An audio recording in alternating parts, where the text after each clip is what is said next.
I'm not teaching them about empathy. Like maybe you need to be a little bit more concerned about Sally, but I'm saying, what happened? You seem to get a little upset with her there, or you acted quite aggressively. Right. Let's talk about that. So there's no shame.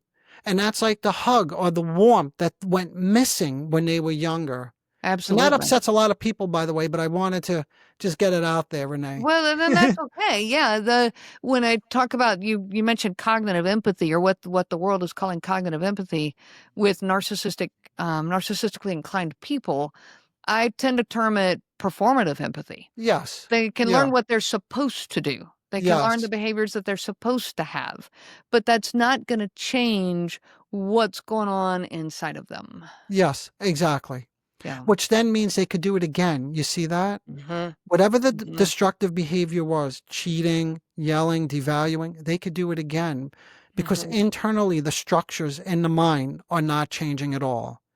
So Right. the only way that changes is not the only way, but one of the ways that I find to be most helpful is what I was just describing a moment ago is self-other differentiation, the movement from part objects to whole objects. In other words, that someone has a life of their own separate from yours, and that's very upsetting. But then we need to work through Hmm. what's that like for you, that when your spouse has a different opinion, is there any other way to etc. Yeah. You get the Yeah. point. Yeah, Yeah. I do. So is there any difference between pathological guilt and shame? Are those two the same? They're so closely linked. I don't see the difference, but Okay. maybe there is with I think in my mind, I'm always thinking like in terms of treatment or healing. I think that's why I mentioned it several times.